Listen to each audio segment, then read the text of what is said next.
Hi hello ಎಲ್ಲರಿಗೂ ನಮಸ್ಕಾರ. Welcome back to Pedanagari foods. ನಾನು ಗೀತಾ. ಇವತ್ತಿನ ರೆಸಿಪೀಸ್ ನಾರ್ತ್ ಕರ್ನಾಟಕ ಫೇಮಸ್ ಎಳ್ಳು ಅಮಾವಾಸ್ಯೆ ಸ್ಪೆಷಲ್ 4 ರೆಸಿಪಿಗಳನ್ನ ಈ ಒಂದೇ ವಿಡಿಯೋದಲ್ಲಿ ಹೇಳ್ಕೊಡ್ತಾ ಇದ್ದೀನಿ. ಅವು ಯಾವ್ಯಾವ ಅಂದರೆ ಖಡಕ್ ಸಜ್ಜೆ ರೊಟ್ಟಿ, ಹುರಿಗಡ್ಲೆ ಚಟ್ನಿ ಪುಡಿ, ಶೇಂಗಾ ಚಟ್ನಿ ಪುಡಿ ಮತ್ತೆ ಕಡಲೆಬೇಳೆ ಹೂರ್ಣದ ಕರಿಗಡುಬು. ಈ ರೆಸಿಪಿಗಳನ್ನ ತುಂಬ ಸಿಂಪಲ್ ಆಗಿ ಹಾಗೆ ಟೇಸ್ಟಿಯಾಗಿ ಹೇಗೆ ಮಾಡ್ಕೊಳ್ಳೋದು ಅಂತ ನೋಡೋಣ. ಹಾಗೆ ಹೊಸದಾಗಿ ಯಾರಾದರೂ ನನ್ನ ಚಾನಲ್ನ ನೋಡ್ತಾ ಇದ್ದೀರಿ ಅಂದರೆ ಈಗಲೇ ಸಬ್ಸ್ಕ್ರೈಬ್ ಮಾಡ್ಕೊಳ್ಳಿ.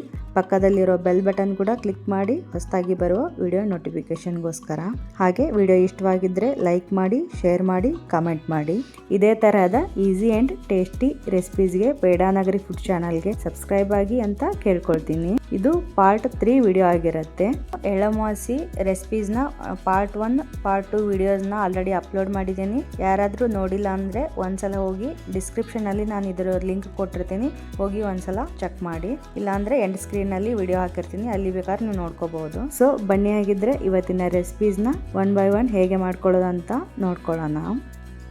ಮೊದಲಿಗೆ ಖಡಕ್ ಸಜ್ಜೆ ರೊಟ್ಟಿನ ಹೇಗೆ ಮಾಡ್ಕೊಳ್ಳೋದಂತ ನೋಡ್ಕೊಳ್ಳೋಣ ಬನ್ನಿ.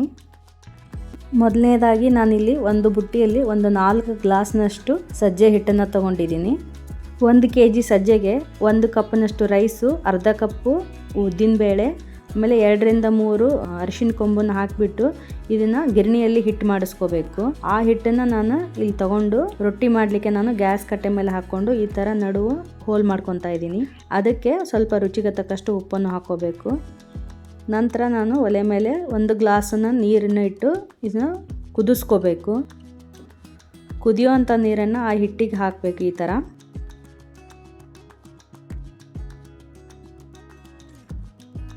ನೋಡಿ, ಇದು ಮೇನ್ ಜಿಗಟ್ ಹಾಕ್ಕೊಳ್ಳೋದು ಅಂತಾರೆ. ಇದು ಮೇನ್ ಸ್ಟೆಪ್ಪು ರೊಟ್ಟಿ ಮಾಡಬೇಕಾದ್ರೆ. ಇದು ಕಂಪ್ಲೀಟಾಗಿ ಕೂಲ್ ಆಗಕ್ಕೆ ಬಿಡಿ ಸ್ವಲ್ಪ. ನೋಡಿ, ಇವಾಗ ತಣ್ಣಗಾಗಿದೆ ಅಲ್ವಾ. ತಣ್ಣಗಾದ್ಮೇಲೆ ಈ ಥರ ನಾವು ಹಿಟ್ಟನ್ನು ಕಲಿಸ್ಕೋಬೇಕಾಗತ್ತೆ.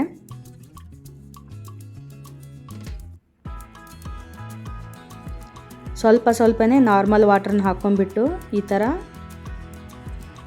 ಚೆನ್ನಾಗಿ ನಾದ್ಕೋಬೇಕು. ಹಿಟ್ಟನ್ನು ಎಷ್ಟು ನೀವು ಚೆನ್ನಾಗಿ ನಾದ್ಕೊತೀರೋ ಹಾಗೆ ರೊಟ್ಟಿಗಳು ತುಂಬ ಟೇಸ್ಟಿಯಾಗಿ ಹಾಗೆ ತುಂಬ ಚೆನ್ನಾಗಿ ಬರುತ್ತೆ. ನೋಡಿ, ಈ ಥರ ವಿಡಿಯೋದಲ್ಲಿ ತೋರಿಸ್ತಾ ಇದ್ದೀವಲ್ಲ, ಆ ಥರ ಚೆನ್ನಾಗಿ ನೀರನ್ನು ಹಚ್ಕೊಂಡ್ಬಿಟ್ಟು ರೊಟ್ಟಿ ಹದ ಬರೋ ಥರ ನಾದ್ಕೋಬೇಕು. ನೋಡಿ, ಈ ಕನ್ಸಿಸ್ಟೆನ್ಸಿಯಲ್ಲಿ ಇರಬೇಕು. ಇವಾಗ ಒಂದು ಸ್ವಲ್ಪನೇ ಹಿಟ್ಟನ್ನು ತೊಗೊಂಡ್ಬಿಟ್ಟು ಈ ಥರ ನೋಡಿ, ಈ ಥರ ಮಾಡಿಕೊಂಡು ಅದಕ್ಕೆ ನಾವು ಬಿಳಿ ಎಳ್ಳನ್ನು ಹಚ್ಕೊಳ್ತಾ ಇದ್ದೀವಿ. ಬಿಳಿ ಎಳ್ಳನ್ನು ಹಚ್ಕೊಂಡ್ಬಿಟ್ಟು ನೀವು ಕರಿ ಎಳ್ಳು ಬೇಕಾದರೂ ಹಚ್ಕೋಬೋದು. ಸ್ವಲ್ಪ ಒಣ ಹಿಟ್ಟನ್ನು ಹಾಕ್ಕೊಂಬಿಟ್ಟು ಈ ಥರ ಹಾಕಿಬಿಟ್ಟು ತಟ್ಟಬೇಕು. ನೋಡಿ, ವಿಡಿಯೋದಲ್ಲಿ ನಾವು ತೋರಿಸ್ತಾ ಇದ್ದೀವಿ ನೋಡಿ. ಹಾಗೆ ಸ್ವಲ್ಪ ಒಣ ಹಿಟ್ಟನ್ನು ತೆಗೆದಿಟ್ಕೊಂಡಿದ್ವಿ. ನಾವು 4 ಗ್ಲಾಸ್ ಹಿಟ್ಟು ತೊಗೊಂಡಿದ್ರಲ್ಲಿ 1 ಗ್ಲಾಸ್ನಷ್ಟು ಸಪ್ರೇಟ್ ಬುಟ್ಟಿಯಲ್ಲಿ ತೆಗೆದಿಟ್ಟಿದ್ವಿ. ಆ ಹಿಟ್ಟನ್ನು ಹಾಕೊಂಡ್ಬಿಟ್ಟು ನೋಡಿ, ಈ ಥರ ಮೊದಲು 1 ಕೈಯಿಂದ ತಟ್ಟಿಬಿಟ್ಟು ಸ್ವಲ್ಪ ದೊಡ್ಡದಾದ್ಮೇಲೆ ಹಿಂಗೆ 2 ಕೈಯಿಂದ ತಟ್ಟಬೇಕು. ನೋಡಿ, ಎಷ್ಟು ಚೆನ್ನಾಗಿ ಬರ್ತಾಯಿದೆ ರೊಟ್ಟಿ. ನೋಡಿ, ಇಷ್ಟು ಈಸಿಯಾಗಿ ನೀವು ಮಾಡ್ಕೋಬೋದು. ಎಷ್ಟು ತೆಳ್ಳಗಾಗುತ್ತೋ ಅಷ್ಟು ತೆಳ್ಳಗೆ ಮಾಡ್ಕೊಳ್ಳಿ. ಇವಾಗ ನಾವು ಒಲೆ ಮೇಲೆ ಹಂಚನ್ನು ಕಾಯಕ್ಕಿಟ್ಟಿದ್ವಿ. ಇವಾಗ ಫುಲ್ಲು ಹೈ ಫ್ಲೇಮಲ್ಲಿ ಇರಬೇಕು. ರೊಟ್ಟಿ ಹಾಕೊಂಡ್ಬಿಟ್ಟು ಮೇಲೆ ಒಂದು ಕಾಟನ್ ಬಟ್ಟೆ ತೊಗೊಂಡು ಈಗ ಹಸಿ ಮಾಡಿಕೊಂಡು ಈ ಥರ ನೀರನ್ನು ಹಚ್ಚಬೇಕು. ಅಂದರೆ ಇದು ಒಣ ಹಿಟ್ಟನ್ನು ತೆಗಿಬೇಕಾಗತ್ತೆ ಮೇಲೆ ನಾವು ಹಚ್ಚಿರೋದು. ಆಮೇಲೆ ರೊಟ್ಟಿನೂ ಚೆನ್ನಾಗಿ ಬೇಯಬೇಕಲ್ವ, ಆ ಥರ ನೀರು ಹಚ್ಕೊಳ್ಳೋದ್ರಿಂದ ಚೆನ್ನಾಗಿ ರೊಟ್ಟಿ ಬೇಯುತ್ತೆ. ಆ ಕಡೆ ರೊಟ್ಟಿ ಬೇಯ್ತಾ ಇರಬೇಕಾದ್ರೆ ಈ ಕಡೆ ಹಾಗೆ ಇನ್ನೊಂದು ರೊಟ್ಟಿನ ರೆಡಿ ಮಾಡ್ಕೊಳ್ಬೇಕಾಗತ್ತೆ. ಒಂದು 30 ಸೆಕೆಂಡ್ಸ್ ಆದಮೇಲೆ ಈ ಥರ ನೀವು ತಿರುವಿ ಹಾಕ್ಕೋಬೇಕು ರೊಟ್ಟಿನ. ನೋಡಿ, ಎಷ್ಟು ಚೆನ್ನಾಗಿ ಕಾಣಿಸ್ತಾ ಇದೆ. ಆ ಎಳ್ಳು ಹಚ್ಚಿರೋದ್ರಿಂದ ರೊಟ್ಟಿ ತುಂಬ ಚೆನ್ನಾಗಿ ಕಾಣಿಸ್ತಾ ಇದೆ. ಹಾಗೆ ಎಳ್ಳು ಆರೋಗ್ಯಕ್ಕೆ ತುಂಬಾ ಒಳ್ಳೆಯದು. ಈ ಚಳಿಗಾಲದಲ್ಲಿ ಎಳ್ಳನ್ನು ತಿನ್ನೋದ್ರಿಂದ ನಮ್ಮ ಸ್ಕಿನ್ನು ಮತ್ತು ಹೇರ್ಗೆ ತುಂಬಾ ಚೆನ್ನಾಗಿರುತ್ತೆ. ನೋಡಿ, ಇದೇ ಥರ ರೊಟ್ಟಿನ ತಟ್ಕೋಬೇಕಾಗತ್ತೆ. ಮತ್ತು ನೆಕ್ಸ್ಟ್ ರೊಟ್ಟಿನ ಸ್ವಲ್ಪ ಒಣ ಹಿಟ್ಟು ಹಾಕ್ಕೋಬೇಕು. ಮೊದಲು 1 ಕೈಯಿಂದ ತಟ್ಟಿಬಿಟ್ಟು ಸ್ವಲ್ಪ ದೊಡ್ಡದಾಗ್ತಾ ಇದ್ದಂಗೆ ನೆಕ್ಸ್ಟ್ 2 ಕೈಯಿಂದ ತಟ್ಟಬೇಕಾಗತ್ತೆ. ನೋಡಿ, ಈಸಿಯಾಗಿ ಮಾಡ್ಕೋಬೋದು ನೀವು. ಕರೆಕ್ಟಾದ ಮೆಜರ್ಮೆಂಟು ಮಾಡೋ ವಿಧಾನ ಸರಿಯಾಗಿದ್ದರೆ ರೊಟ್ಟಿಗಳು ಚೆನ್ನಾಗೇ ಬರುತ್ತೆ. ಇದೇ ರೊಟ್ಟಿನ ನೀವು ಚಪಾತಿ ಥರ ಲಟ್ಟಿಸ್ಬಿಟ್ಟು ಮಾಡ್ಕೋಬಹುದು. ಆ ಥರ ನಿಮ್ಗೆ ರೊಟ್ಟಿ ಮಾಡಬೇಕಂದ್ರೆ ನನಗೆ ಕಮೆಂಟ್ ಸೆಕ್ಷನಲ್ಲಿ ತಿಳಿಸಿ. ನೆಕ್ಸ್ಟ್ ವಿಡಿಯೋಗಳಲ್ಲಿ ನಾನು ಅದನ್ನು ಮಾಡಿ ತೋರಿಸ್ತೀನಿ. ಬಟ್ ರೊಟ್ಟಿ ತಟ್ಟಿ ಮಾಡೋದರ ರುಚಿ ತುಂಬಾ ಜಾಸ್ತಿ ಆಗಿರುತ್ತೆ. ನೋಡಿ, ಸ್ವಲ್ಪ ಎಡ್ಜಸ್ಸನ್ನು ಚೆನ್ನಾಗಿ ಹಿಂಗೆ ಬೇಯಿಸ್ಕೋಬೇಕು. ಇದು ಖಡಕ್ ರೊಟ್ಟಿ ಮಾಡ್ತಾ ಇರೋದ್ರಿಂದ ನಾವು ಎಲ್ಲ ಕಡೆ ಈ ಥರ ಪ್ರೆಸ್ ಮಾಡಿ ಎಡ್ಜಸ್ ಬೇಯಿಸ್ಕೋಬೇಕಾಗತ್ತೆ. ಸಾಫ್ಟ್ ರೊಟ್ಟಿ ಮಾಡ್ಕೊಳ್ಳೋದಾದರೆ ಎಡ್ಜಸ್ ತುಂಬ ಬೇಯಿಸ್ಕೊಳ್ಳೋದು ಬೇಕಾಗಿಲ್ಲ, ಬೇಗ ಹೊಳಸಿ ಹಾಕೋಬೇಕಾಗತ್ತೆ. ಇವಾಗ ನಾವು ಇನ್ನೊಂದು ಒಲೆ ಮೇಲೆ ಇನ್ನೊಂದು ಹಂಚನ್ನು ಇಟ್ಟಿದ್ದೀವಿ, ಅದನ್ನು ಲೋ ಫ್ಲೇಮಲ್ಲಿ ಇಟ್ಕೋಬೇಕು. ಈ ರೊಟ್ಟಿನ ಸ್ವಲ್ಪ ಲೋ ಫ್ಲೇಮಲ್ಲಿ ಬೇಯಿಸ್ಕೋಬೇಕಾಗತ್ತೆ, ಯಾಕಂದರೆ ಇದನ್ನು ಖಡಕ್ ಮಾಡಬೇಕಲ್ವಾ. ಸೊ ಹಾಗಾಗಿ ಇದನ್ನು ಇನ್ನೊಂದು ಹಂಚ ಮೇಲೆ ಈ ಥರ ಲೋ ಫ್ಲೇಮಲ್ಲಿ ಇಟ್ಕೊಂಡು ಎರಡೂ ಕಡೆ ತಿರುವಿ ಹಾಕಿ ಬೇಯಿಸ್ಕೋಬೇಕು. ನೋಡಿ, ಈಗ ಇನ್ನೊಂದು ರೊಟ್ಟಿ ರೆಡಿ ಆಗೋಯ್ತು. ಮತ್ತು ಇದನ್ನು ಹಾಕಿಬಿಟ್ಟು ಮತ್ತು ಇದಕ್ಕೆ ಹಸಿ ಬಟ್ಟೆನ ತೊಗೊಂಬಿಟ್ಟು ನೀರು ಹಚ್ಚಬೇಕು. ಈ ಕಡೆ ಒಂದು ರೊಟ್ಟಿ ಬೇಯ್ತಿದ್ದಂಗೆ ಆ ಕಡೆ ಇನ್ನೊಂದು ರೊಟ್ಟಿ ರೆಡಿಯಾಗಿರುತ್ತೆ.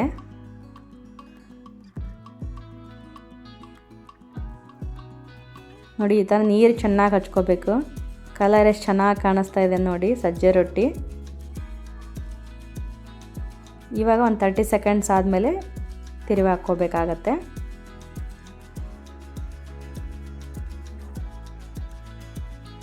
ಸಜ್ಜೆ ಆರೋಗ್ಯಕ್ಕೆ ತುಂಬಾ ಒಳ್ಳೆಯದು. ಸೊ ಹಾಗಾಗಿ ಚಳಿಗಾಲದಲ್ಲಿ ಈ ಥರ ಸಜ್ಜೆ ರೊಟ್ಟಿ ಅಥವಾ ಎಳ್ಳು ಹಚ್ಕೊಂಡ್ಬಿಟ್ಟು ಮಾಡ್ಕೊಂಡು ತಿನ್ನೋದ್ರಿಂದ ಆರೋಗ್ಯಕ್ಕೆ ತುಂಬಾ ಒಳ್ಳೆಯದು. ಹಾಗೆ ನೋಡೋದಕ್ಕೂ ತುಂಬ ಕಲರ್ಫುಲ್ಲಾಗಿ ಕಾಣಿಸುತ್ತೆ. ಈ ವಿಡಿಯೋ ಇಷ್ಟವಾಗಿದ್ದರೆ ದಯವಿಟ್ಟು ವಿಡಿಯೋಗೊಂದು ಲೈಕ್ ಮಾಡಿ. ಹಾಗೆ ಇದೇ ಥರದ ಈಸಿ ರೆಸಿಪೀಸ್ಗಾಗಿ ಪೇಡಾನಗರಿ ಫುಡ್ ಚಾನಲ್ಗೆ ಸಬ್ಸ್ಕ್ರೈಬ್ ಆಗಿ ಅಂತ ಕೇಳ್ಕೊಳ್ತೀನಿ. ನೋಡಿ, ಈ ಥರ ನಾವು ಖಡಕ್ ಮಾಡ್ಕೋಬೇಕಾಗತ್ತೆ. ಈ ಥರ ಖಡಕ್ ಮಾಡಿರೋದ್ರಿಂದ 1 ತಿಂಗಳವರೆಗೂ ನೀವು ಇಟ್ಕೊಂಡು ತಿನ್ಬೋದು ರೊಟ್ಟಿನ. ನೋಡಿ, ಈ ಹಂಚ ಮೇಲೆ ಸ್ವಲ್ಪ ಬೇಯ್ತಿದ್ದ ಹಾಗೆಯೇ ಇನ್ನೊಂದು ಹಂಚ ಮೇಲೆ ಫುಲ್ಲು ಲೋ ಫ್ಲೇಮಲ್ಲಿ ಇಟ್ಕೊಂಡು ಈ ಥರ ಸ್ಲೋ ಆಗಿ ಬೇಯಿಸ್ಕೋಬೇಕು. ನೆಕ್ಸ್ಟ್ ನೋಡಿ, ಇನ್ನೊಂದು ರೊಟ್ಟಿ ಹಾಗೆ ರೆಡಿ ಮಾಡ್ಕೋಬೇಕು ನಾವು. ಈ ರೊಟ್ಟಿ ಮಾಡಬೇಕಾದ್ರೆ ರೊಟ್ಟಿ ಸೌಂಡ್ ಕೇಳೋದೇ ಒಂದು ಚಂದ. ನೆಕ್ಸ್ಟ್ ರೊಟ್ಟಿ ಸೌಂಡ್ ಕೇಳಿಸ್ಕೊಳ್ಳಿ, ರಿಯಲ್ ರೊಟ್ಟಿ ಸೌಂಡು.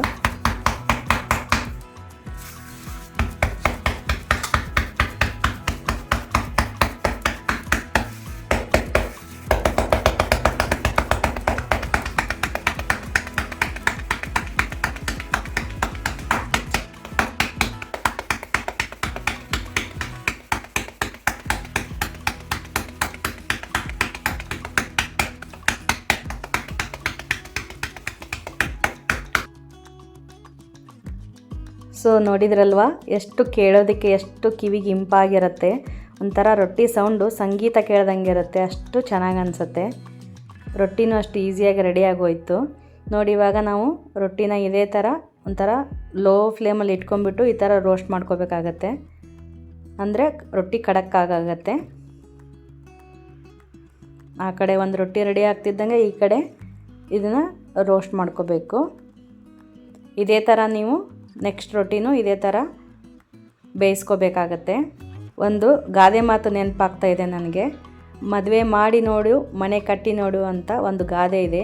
ಹಾಗೆ ನಮ್ಮ ಉತ್ತರ ಕರ್ನಾಟಕದ ಭಾಗದಲ್ಲಿ ರೊಟ್ಟಿ ತಟ್ಟಿ ನೋಡು, ಮುದ್ದೆ ತಿರುವಿ ನೋಡು ಅಂತ ನಮ್ಮ ಹಿರಿಯರೇ ಹೇಳಿದ್ದು ಗಾದೆ ನೆನಪಾಗ್ತಾ ಬಂತು. ಸೊ ಹಾಗಾಗಿ ಅದರ ಅರ್ಥ ಏನಂದರೆ, ರೊಟ್ಟಿ ತಟ್ಟಿದವರಿಗೆ ಮುದ್ದೆ ತಿರುವಿದ ಹೆಣ್ಮಕ್ಳಿಗೆ ಯಾವುದೇ ಅಡುಗೆನೂ ಸುಲಭವಾಗಿ ಚಿಟಿಕೆ ಹೊಡೆದಷ್ಟು ಈಸಿಯಾಗಿ ಮಾಡಿ ಮುಗಿಸ್ತಾರೋ ಅನ್ನೋ ಒಂದು ನಂಬಿಕೆ. ಸೊ ಹಾಗಾಗಿ ನನಗೆ ಇದು ಒಂದು ಗಾದೆನ ನಿಮ್ಮ ಜೊತೆ ಶೇರ್ ಮಾಡ್ಬೇಕನ್ನಿಸ್ತು.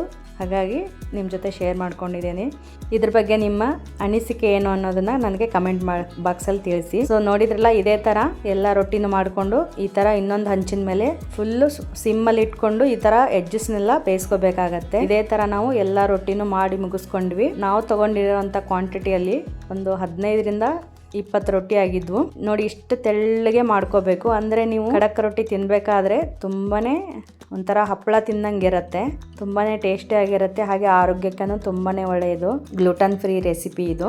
ಡಯಟ್ ಮಾಡೋರಿಗೆ, ಆಮೇಲೆ ಶುಗರ್ BP ಯಾವುದೇ ಇರಲಿ ಅವ್ರಿಗಂತೂ ಇದು ಹೇಳಿ ಮಾಡಿಸಿದಂಥ ರೆಸಿಪಿನೇ ಅಂತ ಹೇಳ್ಬೋದು. ಸೊ ಇವಾಗ ಖಡಕ್ ರೊಟ್ಟಿ ನೋಡಿದ್ರಲ್ವ, ಇದೇ ಥರ ಮೆತ್ತನ ರೊಟ್ಟಿನೂ ಮಾಡ್ಕೋಬೋದು. ಅದನ್ನು ನೆಕ್ಸ್ಟ್ ವಿಡಿಯೋಗಳಲ್ಲಿ ನಾನು ತೋರಿಸ್ಕೊಡ್ತೀನಿ. ಸೊ ನೋಡಿದ್ರಲ್ಲ, ಸಖತ್ ಟೇಸ್ಟಿಯಾಗಿ ಹಾಗೆ ಅಷ್ಟೇ ಸಿಂಪಲ್ ಆಗಿ ಮಾಡ್ಕೊಳ್ಳೋ ಅಂತ ಖಡಕ್ ಸಜ್ಜೆ ರೊಟ್ಟಿ ರೆಡಿ ಆಗೋಯ್ತು. ತುಂಬಾ ಸಿಂಪಲ್ ಆಗಿ ಮಾಡ್ಕೊಳ್ಳೋ ಅಂಥದ್ದು ತುಂಬಾನೇ ರುಚಿಯಾಗಿರುತ್ತೆ. ನೀವು ಬೇಕಾದ್ರೆ ಒಂದ್ಸಲ ಟ್ರೈ ಮಾಡಿ ನೋಡಿ, ಹಾಗೆ ಹೇಗೆ ಬಂತು ಅಂತ ಕಮೆಂಟ್ ಮಾಡಿ ತಿಳಿಸಿ. ಖಡಕ್ ಸಜ್ಜೆ ರೊಟ್ಟಿನ ಹೇಗೆ ಮಾಡ್ಕೊಳ್ಳೋದಂತ ನೋಡಿದ್ರಲ್ವಾ. ಇವಾಗ ಪುಟಾಣಿ ಅಥವಾ ಹುರಿಗಡಲೆ ಚಟ್ನಿ ಪುಡಿನ ಹೇಗೆ ಮಾಡ್ಕೊಳ್ಳೋದಂತ ನೋಡೋಣ ಬನ್ನಿ. ನಾನಿಲ್ಲಿ 1/2 ಟೇಬಲ್ ಸ್ಪೂನ್ನಷ್ಟು ಜೀರಿಗೆ ತೊಗೊಂಡಿದ್ದೀನಿ. 1 ಗಡ್ಡೆ ಬೆಳ್ಳುಳ್ಳಿ ಸುಲಿದಿಟ್ಕೊಂಡಿದ್ದೀನಿ. ಜವಾರಿ ಬೆಳ್ಳುಳ್ಳಿ ತೊಗೊಂಡಿದ್ದೀನಿ ನಾನು. ನೀವು ಬೇಕಾದರೆ ಫಾರಮ್ ಯೂಸ್ ಮಾಡ್ಕೋಬೋದು. ನಾನಿಲ್ಲಿ ಸ್ವಲ್ಪ ಕರಿಬೇವಿನ ಸೊಪ್ಪು ತೊಗೊಂಡಿದ್ದೀನಿ. ರುಚಿಗೆ ತಕ್ಕಷ್ಟು ಉಪ್ಪು ತೊಗೊಂಡಿದ್ದೀನಿ. ನಂತರ ಇಲ್ಲಿ 2 ಟೇಬಲ್ ಸ್ಪೂನಷ್ಟು ಖಾರದ ಪುಡಿ ತೊಗೊಂಡಿದ್ದೀನಿ, ಅಚ್ಚ ಖಾರದ ಪುಡಿ. ನಾನಿಲ್ಲಿ 1 ಕಪ್ನಷ್ಟು ಪುಟಾಣಿ ಪುಡಿ ತೊಗೊಂಡಿದ್ದೀನಿ. ಅಂದರೆ ಹುರಿಗಡ್ಲೆನೇ ಮಿಕ್ಸಿಗೆ ಹಾಕಿ ಪೌಡ್ರ್ ಮಾಡ್ಕೋಬೋದು ನೀವು. ನನ್ನ ಹತ್ರ ಹಿಟ್ಟಿದೆ, ಆಲ್ರೆಡಿ ನಾನು ಹಿಟ್ಟು ತೊಗೊಂಡಿದ್ದೀನಿ. ನಾನಿಲ್ಲಿ ಸ್ವಲ್ಪ ಕರಿಬೇವನ್ನು ಒಂದು ಪ್ಯಾನ್ ಇಟ್ಕೊಂಡು ಡ್ರೈ ರೋಸ್ಟ್ ಮಾಡ್ಕೊಳ್ತಾ ಇದ್ದೀನಿ. ಯಾಕಂದರೆ ಈ ಥರ ರೋಸ್ಟ್ ಮಾಡಿ ಹಾಕೋದ್ರಿಂದ ನೀವು 1 ತಿಂಗಳಿಗಿಂತ ಹೆಚ್ಚು ಈ ಪುಡಿನ ಸ್ಟೋರ್ ಮಾಡ್ಕೋಬೋದು. ಸೊ ಹಾಗಾಗಿ ನಾನು ಇದನ್ನ ಡ್ರೈ ರೋಸ್ಟ್ ಮಾಡ್ಕೊಳ್ತಾ ಇದ್ದೀನಿ. ನೋಡಿ, ಇಷ್ಟ ಆದರೆ ಸಾಕು. ಇವಾಗ ಫ್ಲೇಮ್ ಸ್ವಿಚ್ ಆಫ್ ಮಾಡಿ ಈಗ ತಗೊಳ್ತಾ ಇದ್ದೀನಿ. ಇವಾಗ ನಾನಿಲ್ಲಿ ಒಂದು ಮಿಕ್ಸಿ ಜಾರ್ ತೊಗೊಂಡು ಅದಕ್ಕೆ ಪುಟಾಣಿ ಪುಡಿ ಏನು ತೊಗೊಂಡಿದ್ವಲ್ಲ, ಹುರಿಗಡಲೆ ಪುಡಿ, ಅದನ್ನು ಹಾಕ್ಕೊಳ್ತಾ ಇದ್ದೀನಿ. ನಿಮ್ಮ ಹತ್ರ ಇದು ಹುರಿಗಡಲೆ ಪುಡಿ ಇಲ್ಲಾಂದ್ರೆ ಮಿಕ್ಸಿಗೆ ಹುರಿಗಡಲೆ ಹಾಕೊಂಡ್ಬಿಟ್ಟು ಪೌಡ್ರ್ ಮಾಡ್ಕೊಳ್ಳಿ. ಆಮೇಲೆ ಜೀರಿಗೆ ಹಾಕ್ಕೊಳ್ತಾ ಇದ್ದೀನಿ, ಉಪ್ಪು ಹಾಕ್ಕೊಳ್ತಾ ಇದ್ದೀನಿ. ನಂತರ ಬೆಳ್ಳುಳ್ಳಿ ಸುಲಿದಿಟ್ಕೊಂಡಿದ್ದು ಹಾಕ್ಕೊಳ್ತಾ ಇದ್ದೀನಿ, ಕರಿಬೇವು, ಆಮೇಲೆ ಖಾರದ ಪುಡಿ ಹಾಕ್ಕೊಳ್ತಾ ಇದ್ದೀನಿ. ನೀವು ನಿಮ್ಮ ಟೇಸ್ಟಿಗೆ ಅನುಗುಣವಾಗಿ ಹೆಚ್ಚು ಕಮ್ಮಿ ಮಾಡ್ಕೋಬೋದು ಖಾರದ ಪುಡಿ. ಇವಾಗ ನಾನು ಇದನ್ನ ಮಿಕ್ಸಿ ಮಾಡ್ಕೊಳ್ತೀನಿ. ಫೈನ್ ಪೌಡರ್ ಮಾಡ್ಕೋಬೇಕು ಇದನ್ನು. ಹುರಿಗಡಲೆ ಚಟ್ನಿ ಪುಡಿ ನಿಮ್ಗೆ ಇಷ್ಟವಾಗಿದ್ದರೆ ವಿಡಿಯೋಗೊಂದು ಲೈಕ್ ಮಾಡಿ, ಹಾಗೆ ತುಂಬ ಜನರಿಗೆ ಶೇರ್ ಮಾಡಿ ಅಂತ ಕೇಳ್ಕೊಳ್ತೀನಿ. ಹಾಗೆ ಚಾನಲ್ಗೆ ಸಬ್ಸ್ಕ್ರೈಬ್ ಆಗಿ. ಈ ಥರ ಆನ್ ಆಫ್ ಮಾಡಿಕೊಂಡು ಫೈನ್ ಪೌಡರ್ ಮಾಡ್ಕೋಬೇಕು. ಆಮೇಲೆ ಸ್ವಲ್ಪ ಓಪನ್ ಮಾಡಿ ಈ ಥರ ಮಿಕ್ಸ್ ಮಾಡಿಕೊಂಡು ಮತ್ತೆ ನಾನು ಇನ್ನೊಂದು ರೌಂಡು ಮಿಕ್ಸಿ ಮಾಡ್ಕೊಳ್ತೀನಿ. ಈ ಹುರಿಗಡಲೆ ಚಟ್ನಿ ಪುಡಿನ ನೀವು 1 ಮಂತ್ ಪ್ಲಸ್ನ ಸ್ಟೋರ್ ಮಾಡ್ಕೋಬೋದು. ಒಂದು ಏರ್ ಟೈಟಿಗೆ ಬಾಕ್ಸಿಗೆ ಹಾಕಿಟ್ಕೊಂಡ್ರೆ ನೀವು ರೂಮ್ ಟೆಂಪ್ರೇಚರಲ್ಲೇ ಸ್ಟೋರ್ ಮಾಡ್ಕೋಬೋದು. ತುಂಬ ಚೆನ್ನಾಗಿರುತ್ತೆ. ನೋಡಿ, ಇವಾಗ ಸಾಕು, ನಾನು ತೆಗಿತಾ ಇದ್ದೀನಿ. ಒಂದ್ಸಲ ಈ ಚಟ್ನಿ ಪುಡಿ ಮಾಡಿಟ್ಕೊಂಡ್ರೆ ಬ್ಯಾಚುಲರ್ಸ್ಗಳಿಗೆ ತುಂಬ ಹೆಲ್ಪ್ ಆಗುತ್ತೆ. ಇಡ್ಲಿ ದೋಸೆಗೂ ಈ ಚಟ್ನಿ ಪುಡಿ ಯೂಸ್ ಮಾಡ್ಕೋಬೋದು ಇನ್ಸ್ಟಂಟಾಗಿ. ನೋಡಿ, ಇಷ್ಟ ಆದರೆ ಸಾಕು, ಇಷ್ಟು ಫೈನ್ ಪೌಡರ್ ಆದರೆ. ನೋಡಿ, ಇವಾಗ ಸಖತ್ ಟೇಸ್ಟಿಯಾಗಿ ಹಾಗೆ ಅಷ್ಟೇ ಸಿಂಪಲ್ಲಾಗಿರೋವಂಥ ಪುಟಾಣಿ ಚಟ್ನಿ ಪುಡಿ ರೆಡಿ ಆಗೋಯ್ತು. ತುಂಬ ಸಿಂಪಲ್ಲಾಗಿ ಮಾಡ್ಕೊಳ್ಳೋ ಅಂಥದ್ದು ತುಂಬಾ ರುಚಿಯಾಗಿರುತ್ತೆ. ಬಿಸಿ ಅನ್ನಕ್ಕೆ, ಚಪಾತಿಗೆ, ರೊಟ್ಟಿಗೆ, ತುಪ್ಪದ ಜೊತೆಗೆ ಅಥವಾ ಮೊಸರು ಜೊತೆಗೆ ತುಂಬ ಸಖತ್ತಾಗಿರುತ್ತೆ. ಒಂದ್ಸಲ ಟ್ರೈ ಮಾಡಿ ನೋಡಿ, ಹಾಗೆ ಹೇಗೆ ಬಂತು ಅಂತ ಕಮೆಂಟ್ ಮಾಡಿ ತಿಳಿಸಿ. ಹುರಿಗಡಲೆ ಚಟ್ನಿ ಪುಡಿ ಹೇಗೆ ಮಾಡ್ಕೊಳ್ಳೋದು ಅಂತ ನೋಡಿದ್ರಲ್ವಾ. ಸೊ ಬನ್ನಿ, ಆಗಿದ್ದರೆ ಇವಾಗ ಶೇಂಗಾ ಚಟ್ನಿ ಪುಡಿನ ಹೇಗೆ ಮಾಡ್ಕೊಳ್ಳೋದಂತ ನೋಡ್ಕೊಳ್ಳೋಣ. ನಾನಿಲ್ಲಿ 1 ಟೇಬಲ್ ಸ್ಪೂನಷ್ಟು ಜೀರಿಗೆ ತೊಗೊಂಡಿದ್ದೀನಿ. ನಂತರ 1 ಗಡ್ಡೆ ಬೆಳ್ಳುಳ್ಳಿನ ಸುಲಿಟ್ಕೊಂಡಿದ್ದೀನಿ. ನಾನಿಲ್ಲಿ ಜವಾರಿ ಬೆಳ್ಳುಳ್ಳಿ ತೊಗೊಂಡಿದ್ದೀನಿ, ನೀವು ಬೇಕಾದರೆ ಫಾರಮನ್ನು ತೊಗೋಬೋದು. ಆಮೇಲೆ 1 ಸ್ಮಾಲ್ ಬೌಲ್ನಷ್ಟು ಕರಿಬೇವು ತೊಗೊಂಡಿದ್ದೀನಿ. ಆಮೇಲೆ ರುಚಿಗೆ ತಕ್ಕಷ್ಟು ಉಪ್ಪು. ನಾನಿಲ್ಲಿ 2ರಿಂದ 3 ಟೇಬಲ್ ಸ್ಪೂನಷ್ಟು ಖಾರದ ಪುಡಿ ತೊಗೊಂಡಿದ್ದೀನಿ. ಆಮೇಲೆ 1 ಕಪ್ಪು ಶೇಂಗಾ ತೊಗೊಂಡಿದ್ದೀನಿ. ಇವಾಗ ನಾನು ಸ್ಟವ್ ಮೇಲೆ ಒಂದು ಪ್ಯಾನ್ ಇಟ್ಕೊಂಡು ಪ್ಯಾನ್ ಬಿಸಿ ಆದಮೇಲೆ ಶೇಂಗಾ ಬೀಜ ಹಾಕ್ಕೊಳ್ತಾ ಇದ್ದೀನಿ. ಶೇಂಗಾ ಬೀಜ ಹಾಕ್ಕೊಂಡು ಇದನ್ನು ಮೀಡಿಯಮ್ ಫ್ಲೇಮಲ್ಲಿ ಇಟ್ಕೊಂಡು ಚೆನ್ನಾಗಿ ಹುರ್ಕೊಳ್ಬೇಕು. ಇದು ತುಂಬ ಇಂಪಾರ್ಟೆಂಟು, ಶೇಂಗಾ ಹುರಿಯೋದು. ಹೈ ಫ್ಲೇಮಲ್ಲೆಲ್ಲ ಇಟ್ಕೊಂಡು ಹುರಿದ್ರೆ ಶೇಂಗಾ ಚಟ್ನಿ ಪುಡಿ ಚೆನ್ನಾಗಾಗಲ್ಲ.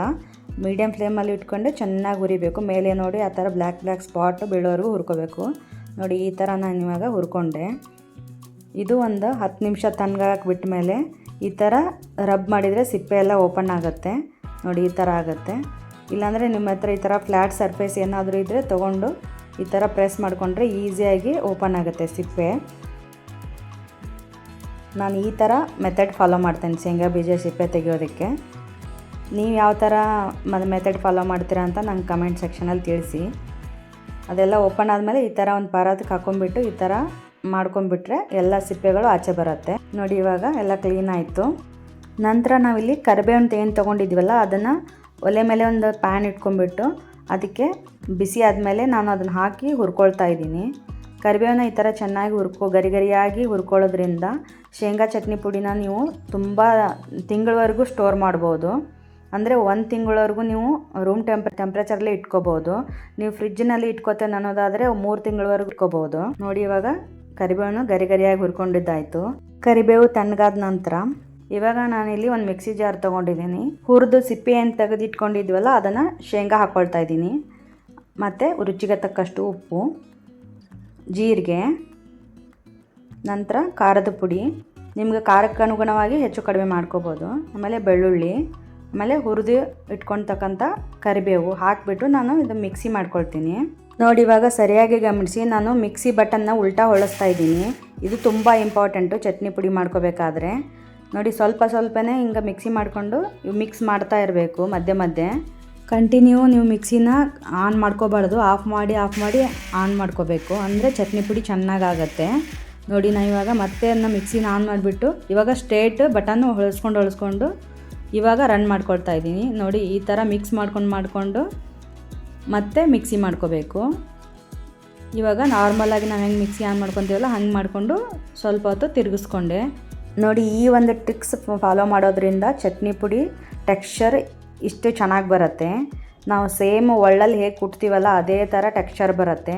ಎಣ್ಣೆ ಬಿಟ್ಕೊಂಡಂಗೆ ಆಗಿರುತ್ತೆ ನೋಡಿ, ಆವಾಗ ನಾವು ತೆಗಿಬೇಕು. ನೋಡಿ ಈ ಥರ ಇರಬೇಕು, ಎಣ್ಣೆ ಬಿಟ್ಕೊಂಡಿರಬೇಕು. ಅದು ಮಿಕ್ಸಿ ಮಾಡಿದ ನಂತರ ಉಂಡೆ ಥರ ಆಗಿ ಎಣ್ಣೆ ಬಿಟ್ಕೋಬೇಕು. ಅಂದರೆ ಚಟ್ನಿ ಪುಡಿ ರುಚಿನೂ ಚೆನ್ನಾಗಿರುತ್ತೆ, ತಿಂಗಳಾನ್ಗಟ್ಲೆ ಹೊರಗಡೆ ಇಟ್ಟರು ಹಾಳಾಗಲ್ಲ. ವರ್ಕಿಂಗ್ ವುಮೆನ್ಸ್ ಎಲ್ಲ ಇದ್ದರೆ ಈ ಥರ ಜಾಸ್ತಿ ಕ್ವಾಂಟಿಟಿನ ತೊಗೊಂಡ್ಬಿಟ್ಟು ನೀವು ಹುರಿದ್ಬಿಟ್ಟು ಜಾಸ್ತಿ ಪುಡಿನ ಮಾಡಿಟ್ಕೋಬೋದು. ಜಾಸ್ತಿ ಕ್ವಾಂಟಿಟಿನ ನೀವು ಮಾಡ್ಕೊಳ್ಳೋದಾದರೆ ನೀವು ಫ್ರಿಜ್ಜಿನಲ್ಲಿ ಸ್ಟೋರ್ ಮಾಡಿಡಿ. ಒಂದು ಏರ್ ಟೈಟ್ ಬಾಕ್ಸಿಗೆ ಹಾಕಿಬಿಟ್ಟು ಒಂದು 15 ಡೇಸಿಗೆ ಆಗುವಷ್ಟು ಹೊರಗಡೆ ಇಟ್ಕೊಂಡು ಯೂಸ್ ಮಾಡ್ಕೊಳ್ಳಿ. ಮತ್ತು ಒಂದು 15 ಡೇಸಿಗೆ ಮತ್ತೆ ಫ್ರಿಜ್ಜನ್ನು ತಗೊಂಡು ಯೂಸ್ ಮಾಡ್ಕೊಳ್ಳಿ. ಅಂದರೆ ಫ್ರೆಶ್ ಆಗೂ ಇರುತ್ತೆ, ಟೇಸ್ಟ್ ಕೂಡ ತುಂಬ ಚೆನ್ನಾಗಿರುತ್ತೆ.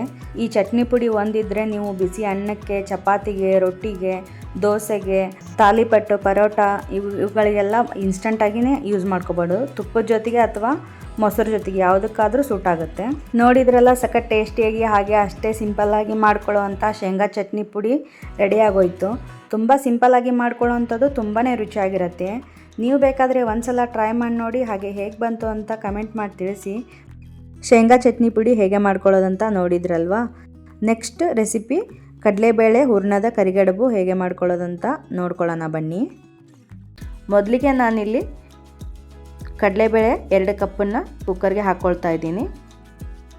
ಅದಕ್ಕೆ ಒಂದಿಷ್ಟು ನೀರನ್ನು ಹಾಕೊಂಡ್ಬಿಟ್ಟು ಇದನ್ನು ಚೆನ್ನಾಗಿ ಒಂದು 2 ರಿಂದ 3 ಸಾರಿ ತೊಳ್ಕೊಬೇಕು.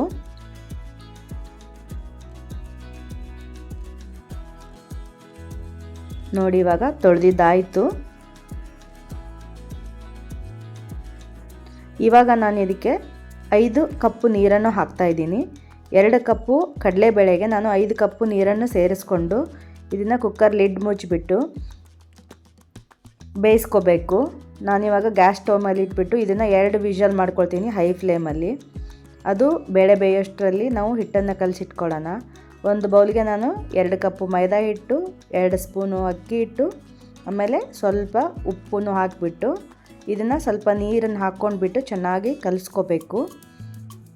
ಸ್ವಲ್ಪನೇ ನೀರನ್ನು ಹಾಕ್ಕೊಂಡ್ಬಿಟ್ಟು ಸ್ವಲ್ಪ ಚಪಾತಿ ಹಿಟ್ಟಿನಕ್ಕಿಂತ ಸ್ವಲ್ಪ ಸಾಫ್ಟಾಗಿ ಕಲಿಸ್ಕೋಬೇಕು. ನೋಡಿ ಈ ಥರ ಇರಬೇಕು ಹಿಟ್ಟು. ಇದನ್ನು ಒಂದು ಅರ್ಧ ಗಂಟೆ ನೆನೆಯಕ್ಕೆ ಬಿಡೋಣ. ಇವಾಗ ನೋಡಿ ಬೇಳೆನೂ ಬೆಂದಿದೆ.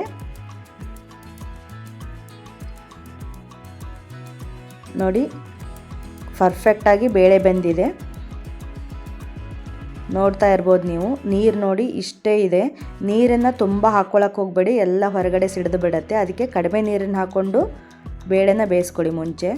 ನೋಡಿ ಈಗ ಪರ್ಫೆಕ್ಟಾಗಿ ಬೇಳೆ ಬೆಂದಿದೆ. ಈಗ ಈ ಥರ ಹೆಚ್ಚಿಗೆ ನೋಡಿದ್ರೆ ಫುಲ್ಲು ಸ್ಮ್ಯಾಶ್ ಆಗಬೇಕು, ಹಿಟ್ಟಿಟ್ಟು ಥರ ಆಗಬೇಕು. ಆ ಥರ ಬೇಳೆ ಬೇಯಿಸ್ಕೋಬೇಕು. ಇವಾಗ ನಾನು ಇದಕ್ಕೆ ಬಾಯ್ಲಿಂಗ್ ವಾಟರ್ ಅಂದರೆ ಕುದಿಸಿದ ನೀರನ್ನು ಹಾಕಿಬಿಟ್ಟು ಇದನ್ನು ಒಂದು ಸಲ ಮಿಕ್ಸ್ ಮಾಡ್ಕೊಳ್ತೀನಿ. ಮಿಕ್ಸ್ ಮಾಡ್ಕೊಂಬಿಟ್ಟು ಆ ನೀರನ್ನೆಲ್ಲ ಸ್ವಲ್ಪ ನೀರು ಇಲ್ಲದೆ ಇರೋ ಥರ ಎಲ್ಲ ಕಟ್ಟನ್ನು ಬಸ್ಕೊಂಡ್ಬಿಡಬೇಕು. ಇದರಿಂದ ನಾವು ಹೋಳಿಗೆ ಸಾರು, ಕಟ್ಟಿನ ಸಾರು ಈ ಥರ ಮಾಡ್ಕೋಬೋದು. ತುಂಬಾ ರುಚಿಯಾಗಿರುತ್ತೆ. ಅದಕ್ಕೋಸ್ಕರ ನಾವು ನೀರನ್ನು ಹಾಕಿಬಿಟ್ಟು ಬಸ್ಕೊಳ್ತಾ ಇದ್ದೀವಿ. ನೋಡಿ, ಚೆನ್ನಾಗಿ ನೀರನ್ನು ಬಸ್ಕೋಬೇಕು. ಅದರಲ್ಲಿ ಸ್ವಲ್ಪನೂ ನೀರು ಇರಬಾರ್ದು. ಇದು ಮೇನ್ ಇಂಪಾರ್ಟೆಂಟ್ ಸ್ಟೆಪ್, ಇದು ಹೂರಣ ಮಾಡ್ಕೊಳ್ಳೋದು. ಇವಾಗ ನಾನು ಅದಕ್ಕೆ ನೀರನ್ನೆಲ್ಲ ಬಸ್ಕೊಂಡಾದಮೇಲೆ 2 ಕಪ್ಪು ಬೇಳೆಗೆ 2 ಕಪ್ಪು ಬೆಲ್ಲ ಹಾಕಿಬಿಟ್ಟು ಮಿಕ್ಸ್ ಮಾಡ್ಕೊಳ್ತಾ ಇದ್ದೀನಿ. ನೀವು ಬೆಲ್ಲನ ಹೆಚ್ಚು ಕಡಿಮೆನೂ ಮಾಡ್ಕೋಬಹುದು. ನಾನಿಲ್ಲಿ ಸಮವಾಗಿ ಹಾಕಿದ್ದೀನಿ. ಇದು ಪರ್ಫೆಕ್ಟಾಗಿ ಸ್ವೀಟ್ ಇರುತ್ತೆ ಸಮವಾಗಿ ಹಾಕಿದಾಗ.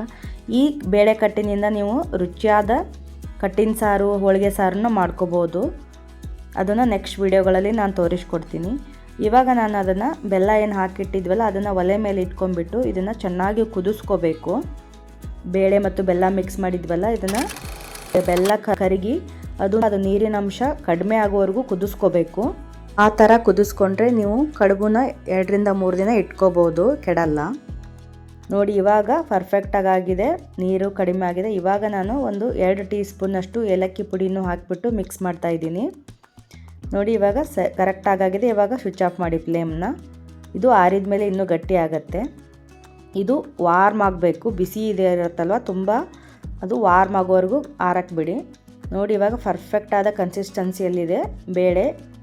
ಸ್ವಲ್ಪ ವಾರ್ಮ್ ಆಗಿದ್ದಾಗಲೇ ನೀವು ಮಿಕ್ಸಿಯಲ್ಲಾದರೂ ರುಬ್ಕೋಬೋದು ಅಥವಾ ನೀವು ಗ್ರೈಂಡರ್ನಲ್ಲಾದರೂ ರುಬ್ಕೋಬೋದು. ನಾನು ಗ್ರೈಂಡರ್ನಲ್ಲಿ ರುಬ್ಕೊಂಡೆ. ನೋಡಿ, ಪರ್ಫೆಕ್ಟಾದ ಹೂರಣನ ಯಾರು ಬೇಕಾದರೂ ಈಸಿಯಾಗಿ ಮಾಡ್ಕೋಬೋದು. ಮೆಜರ್ಮೆಂಟು ಮತ್ತು ಮಾಡೋ ಮೆಥಡು ಕರೆಕ್ಟಾಗಿದ್ದರೆ ಮಾಡೋ ಅಡುಗೆಗಳು ತುಂಬ ಪರ್ಫೆಕ್ಟಾಗಿರುತ್ತೆ. ಅದಕ್ಕೆ ವಿಡಿಯೋಗಳನ್ನ ಎಲ್ಲಿ ಸ್ಕಿಪ್ ಮಾಡದೆ ಕೊನೆ ತನಕ ನೋಡಿ. ಇವಾಗ ನಾವು ಏನು ಹಿಟ್ಟು ಕಲಸಿಟ್ಟಿದ್ವಲ್ಲ ಕಡುಬು ಮಾಡ್ಕೊಳ್ಳಿಕ್ಕೆ, ಆ ಹಿಟ್ಟನ್ನು ತೊಗೊಂಡ್ಬಿಟ್ಟು ಸಣ್ಣ ಚಿಕ್ಕ ಲಿಂಬೆಹಣ್ಣು ಗಾತ್ರದಷ್ಟು ಹಿಟ್ಟನ್ನು ತೊಗೊಂಡ್ಬಿಟ್ಟು ಗೋಲಿ ಆಕಾರದ ಥರ ಮಾಡ್ಕೋಬೇಕು. ಸ್ವಲ್ಪ ಎಣ್ಣೆ ಹಚ್ಕೊಂಡ್ಬಿಟ್ಟು ಇವಾಗ ನಾವು ಚಪಾತಿ ಏನು ಮಾಡ್ತೀವಲ್ಲ ಆ ರೋಲಿಂಗ್ ಪಿನ್ನಿಂದ ಸ್ವಲ್ಪನೇ ಎಣ್ಣೆ ಹಚ್ಕೊಂಡ್ಬಿಟ್ಟು ಅದನ್ನು ಈ ಥರ ಲಟ್ಟಿಸ್ಕೋಬೇಕು. ಓವೆಲ್ ಶೇಪಲ್ಲಿ ಲಟ್ಟಿಸ್ಕೋಬೇಕು. ಇದು ಆ್ಯಕ್ಚುಲಿ ಅಮ್ಮ ಮಾಡಿ ತೋರಿಸ್ತಾ ಇದ್ದಾರೆ ಕಡುಬುನ.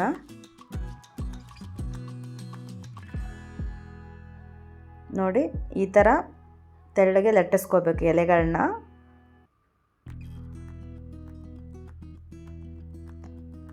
ಇವಾಗ ನಾವೇನು ಹೂರಣ ಮಾಡಿ ಇಟ್ಕೊಂಡಿದ್ವಲ್ಲ ಅದನ್ನು ಈ ಥರ ಸ್ವಲ್ಪನೇ ತೊಗೊಂಡ್ಬಿಟ್ಟು ಈ ಥರ ಇಟ್ಕೊಂಡು ಇದನ್ನು 2 ಸೈಡು ಚೆನ್ನಾಗಿ ಕ್ಲೋಸ್ ಮಾಡ್ಕೋಬೇಕು. ಇದು ಮೇನ್ ಇಂಪಾರ್ಟೆಂಟ್ ಸ್ಟೆಪ್ಪು. ಇದು ಚೆನ್ನಾಗಿ ನೀವು ಕ್ಲೋಸ್ ಮಾಡ್ಕೊಳ್ಳದೆ ಹೋದರೆ ಎಣ್ಣೆಯಲ್ಲಿ ಹಾಕಿದಾಗ ಎಲ್ಲ ಹೊರಗೆ ಬಿಟ್ಕೊಂಡ್ಬಿಡತ್ತೆ. ಚೆನ್ನಾಗಿ ಪ್ರೆಸ್ ಮಾಡ್ಕೊಂಬಿಟ್ಟು ಇದನ್ನು ಕ್ಲೋಸ್ ಮಾಡ್ಕೊಳ್ಳಿ. ನೋಡಿ, ಈ ಥರ ಇಟ್ಕೊಂಡ್ಬಿಟ್ಟು ಇಲ್ಲಿ ವಿಡಿಯೋದಲ್ಲಿ ತೋರಿಸ್ತಾ ಇದ್ದೀನಿ ನೋಡಿ, ಆ ಥರ ಎಲ್ಲ ಪ್ರಾಪರಾಗಿ ಕ್ಲೋಸ್ ಮಾಡ್ಕೋಬೇಕು. ನೆಕ್ಸ್ಟ್ ನಾವು ಅದನ್ನು ಎಡ್ಜಸನ್ನು ಈ ಥರ ಕಟರಿಂದ ನಾವು ಕಟ್ ಮಾಡಿ ತಗೊಳ್ತಾ ಇದ್ದೀವಿ. ಅಂದರೆ ಶೇಪ್ ಚೆನ್ನಾಗಿ ಬರುತ್ತೆ, ಕಡುಬು ಶೇಪು. ನಿಮ್ಮ ಹತ್ರ ಅದು ಕಟರ್ ಇಲ್ಲ ಅಂದರೆ ಹಾಗೇನೂ ಮಾಡ್ಕೋಬೋದು. ಇಲ್ಲ ನಿಮ್ಮ ಹತ್ರ ಮೋಲ್ಡ್ ಇದ್ದರೆ ಮೋಲ್ಡ್ ಕೂಡ ಮಾಡ್ಕೋಬೋದು. ಇವಾಗ ನೋಡಿ, ಕಡುಬು ರೆಡಿ ಇದೆ. ನಾನು ಗ್ಯಾಸ್ ಮೇಲೆ ಆಲ್ರೆಡಿ ಎಣ್ಣೆ ಕಾಯಕ್ಕಿಟ್ಟಿದ್ದೆ. ಎಣ್ಣೆ ಕಾದಾದಮೇಲೆ ಮೀಡಿಯಮ್ ಫ್ಲೇಮಲ್ಲಿ ಇಟ್ಕೊಂಡು ಇವನ್ನ ಡೀಪ್ ಫ್ರೈ ಮಾಡ್ಕೋಬೇಕು. ನೋಡಿ, ಸ್ವಲ್ಪ ಒಂದು 30 ಸೆಕೆಂಡ್ಸ್ ಆದಮೇಲೆ ಇವನ್ನ ತಿರುವಿ ಹಾಕ್ಕೊಳ್ಳೋಣ. ಈ ಥರ 2 ಸೈಡು ಚೆನ್ನಾಗಿ ಮೀಡಿಯಮ್ ಫ್ಲೇಮಲ್ಲೇ ಬೇಯಿಸ್ಕೋಬೇಕು. ನೋಡಿ, ಲೈಟ್ ಗೋಲ್ಡನ್ ಬ್ರೌನ್ ಬಂದ ತಕ್ಷಣ ಇವನ್ನ ತೆಗೆದುಬಿಡೋಣ. ಇವಾಗ ಇಷ್ಟಾದರೆ ಸಾಕು. ನೆಕ್ಸ್ಟ್ ಅದೇ ಸೇಮ್ ಪ್ರೊಸೀಜರು, ಅದೇ ಥರ ಉಳಿದಿದ್ದ ಬ್ಯಾಚ್ಗಳನ್ನ ನಾವು ಹಾಕ್ಕೊಳ್ತಾ ಇದ್ದೀನಿ. ಒಂದು 10 ಸೆಕೆಂಡ್ಸ್ ಬಿಡಿ, ಇಮಿಡಿಯೇಟಾಗಿ ಟರ್ನ್ ಮಾಡೋಕ್ಕೆ ಹೋಗಬೇಡಿ. ನೋಡಿ, ಇವಾಗ ಸ್ವಲ್ಪ 30 ಸೆಕೆಂಡ್ಸ್ ಒಂದು ಸೈಡ್ ಬೇಯ್ದಾದಮೇಲೆ ಮತ್ತೆ ತಿರುವಿ ಹಾಕ್ಕೊಂಬಿಟ್ಟು ಮತ್ತೆ ಒಂದು 30 ಸೆಕೆಂಡ್ಸು ಇದನ್ನ ಚೆನ್ನಾಗಿ ಬೇಯಿಸ್ಕೋಬೇಕು ಮೀಡಿಯಮ್ ಫ್ಲೇಮಲ್ಲಿ. ನೋಡಿ, ಕಲರ್ ಲೈಟ್ ಗೋಲ್ಡನ್ ಬ್ರೌನ್ ಬಂದ ತಕ್ಷಣ ಇದನ್ನು ತೆಗೆದುಬಿಡಿ. ನೋಡಿ, ಎಷ್ಟು ಈಸಿಯಾಗಿ ಮಾಡ್ಕೋಬೋದು ನೀವು. ಅದೇ ಸೇಮ್ ಇನ್ನೊಂದು ಬ್ಯಾಚನ್ನು ನಾನು ಹಾಕ್ಕೊಳ್ತಾ ಇದ್ದೀನಿ. ಟಿಪ್ಸ್ಗಳ ಜೊತೆಗೆ ಹೇಳಿಕೊಟ್ಟಂಥ ಈ ರೆಸಿಪಿ ಇಷ್ಟವಾಗಿದ್ದರೆ ದಯವಿಟ್ಟು ವಿಡಿಯೋಗೊಂದು ಲೈಕ್ ಮಾಡಿ, ಹಾಗೆ ಚಾನಲ್ನ ಸಬ್ಸ್ಕ್ರೈಬ್ ಮಾಡಿ ಅಂತ ಕೇಳ್ಕೊಳ್ತೀನಿ. ಸಖತ್ತಾಗಿ ಬರ್ತಾಯಿದೆ ಕಡುಬು. ಹೂರಣ ಪರ್ಫೆಕ್ಟಾಗಿದ್ದರೆ ನಿಮಗೆ ಕಡುಬುನ ಚೆನ್ನಾಗಿ ಮಾಡ್ಕೋಬೋದು. ನೀವು ಹೂರಣ ಮಾಡ್ಕೊಳ್ಳೋದು ನೀರಾಗೋಯ್ತು, ಸರಿಯಾಗಿಲ್ಲ ಅಂದರೆ ಕಡುಬುಗಳು ಸರಿಯಾಗಿ ಬರಲ್ಲ. ನೋಡಿ ಇವಾಗ ಪರ್ಫೆಕ್ಟಾದ ಹೂರಣ ಮಾಡ್ಕೊಂಡಿರೋದ್ರಿಂದ ಕಡುಬುಗಳು ಪರ್ಫೆಕ್ಟಾಗಿ ಬಂದಿದೆ. ನೋಡಿ ಇವಾಗ ಕರಿಗಡುಬು ರೆಡಿ ಆಗೋಯ್ತು. ನಾನು ಒಂದು ಸರ್ವಿಂಗ್ ಪ್ಲೇಟಿಗೆ ಸರ್ವ್ ಮಾಡ್ತಾ ಇದ್ದೀನಿ. ಅದ್ರ ಜೊತೆಗೆ ತುಪ್ಪನೇ ಸರ್ವ್ ಮಾಡಿದ್ರಂತೂ ಟೇಸ್ಟ್ ಮಾತ್ರ ಅಮೇಝಿಂಗ್ ಆಗಿರುತ್ತೆ. ಸೊ ನೋಡಿದ್ರಲ್ಲ ಎಷ್ಟು ಈಸಿಯಾಗಿ ಕಡುಬು ರೆಸಿಪಿನ ಮಾಡೋದನ್ನ ಟಿಪ್ಸ್ಗಳ ಜೊತೆಗೆ ನಿಮ್ಗೆ ಶೇರ್ ಮಾಡಿದ್ದೀನಿ. ಈ ಟಿಪ್ಸ್ಗಳನ್ನ ನೀವು ಫಾಲೋ ಮಾಡಿದ್ರೆ ನೀವು ಇಷ್ಟು ಚೆನ್ನಾಗಿರೋ ಕಡುಬುಗಳನ್ನ ಮಾಡ್ಕೋಬಹುದು. ಹೂರ್ಣನ ಮಾಡೋ ಮೆಥಡ್ ಮತ್ತೆ ಹಿಟ್ಟು ಕಲಸೋ ಮೆಥಡ್ ಅನ್ನ ಪರ್ಫೆಕ್ಟ್ ಆಗಿ ಮಾಡ್ಕೊಂಡ್ರೆ ಕಡುಬುಗಳು ಪರ್ಫೆಕ್ಟ್ ಆಗಿ ಬರುತ್ತೆ. ಸೊ ನೋಡಿದ್ರಲ್ಲ ಸಖತ್ ಟೇಸ್ಟಿಯಾಗಿ ಹಾಗೆ ಅಷ್ಟೇ ಸಿಂಪಲ್ ಆಗಿ ಮಾಡ್ಕೊಳ್ಳೋ ಅಂತ ನಾರ್ತ್ ಕರ್ನಾಟಕ ಸ್ಪೆಷಲ್ ಕರಿಗಡುಬು ರೆಡಿ ಆಗೋಯ್ತು. ತುಂಬಾ ಸಿಂಪಲ್ ಆಗಿ ಮಾಡ್ಕೊಳ್ಳೋ ಅಂತದ್ದು ತುಂಬಾನೇ ರುಚಿಯಾಗಿರುತ್ತೆ. ನೀವು ಬೇಕಾದ್ರೆ ಒಂದ್ಸಲ ಟ್ರೈ ಮಾಡಿ ನೋಡಿ, ಹಾಗೆ ಹೇಗ್ ಬಂತು ಅಂತ ಕಮೆಂಟ್ ಮಾಡಿ ತಿಳಿಸಿ. ಮತ್ತೊಂದು ರೆಸಿಪಿಯೊಂದಿಗೆ ಮತ್ತೆ ಬರ್ತೀನಿ. ಎಲ್ಲಿವರೆಗೂ take care, bye, thank you.